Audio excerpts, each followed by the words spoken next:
हाँ जलवा गिरा दिलो हे जीजा जलवा गिरा दिलो जलवा गिरा दिलो हे जीजा जलवा गिरा दिलो। नमस्ते प्रणाम, एक बार फिर से राइटर ऑफिशियल चैनल में आप सभी लोगन के स्वागत बा। और आज बोल बम के गिन बहुत ही हिट गाना लेके आयल बाटी। जे भी भाई गाना के गावल चाहता है बिल्कुल गा सकला हमार भाई, बिल्कुल फ्री सॉन्ग बा। ट्रैक के नाम आपके बतावे का आप लोगन के बिल्कुल मालूम होई, पगले बना देलू प्रमोद प्रेमी भैया जी के ई ट्रैक पे बा। तो जे भी भाई गाना के गावल चाहता है बिल्कुल गा सकला।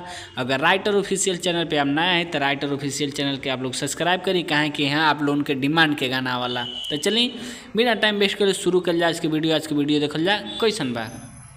हाँ अरे भांग गाजा पी के भकुआइल बाड़ हो, बाटे नइखे हौसला रुआइल बाट हो आइल बाट। हाँ भांग गाजा पी के भकुआइल बाड़ हो, बाटे नइखे हौसला रुआइल बाट हो आइल बाट। हाँ तू तो हमके सता देलो, नहीं रहिया बता देलो ए जीजा हो। जलवा गिरा दिलो ये जीजा जलवा गिरा दिलो जलवा गिरा दिलो ये जीजा जलवा गिरा दिलो। तो आप लोगन के मुखड़ा कैसन लागल प्लीज़ कमेंट करके जरूर बताइए हमारे भाई। चलिए देखल जा फर्स्ट अंतरा कैसन बा। भोला जी के दर्शन करे आइल रहे तहरा घरे, राह में जाई के तू पी के लगल परे। दो बार भोला जी के दर्शन करे आइल रही तहरा घरे, राह में पी के जीजा लगल यही जे परे। नाही दर्शन करा देब फिर साली गवा देब हे जीजा हो। हरे जलवा गिरा दिलो हे जीजा जलवा गिरा दिलो जलवा गिरा दिलो हे जीजा जलवा गिरा दिलो। तो चलिए चल जा लास्ट अंतरा के तरफ। लास्ट अंतरा देखल जा कैसन बा। अगर कोनो भाई के कोनो गाना के डिमांड होखे भाई तो अपन डिमांड कमेंट करी, आपके भाई के बाद बाकी आपके डिमांड पे गाना जरूर आई।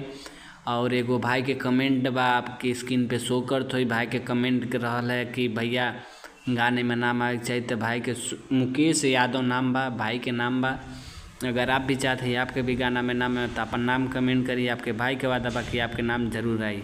तो चलिए बिना टाइम वेस्ट करे शुरू कर जा देखल जा लास्ट अंतरा कैसन बा। अब मुकेश भाई के नाम कैसन बा ताई लास्ट अंतरा देखल जा। मान जा जोई की राज हो, देखो ना होता सांझ हो, मुकेश जीजा आगे गहिले, देखो ना बिगड़े मिजाज हो।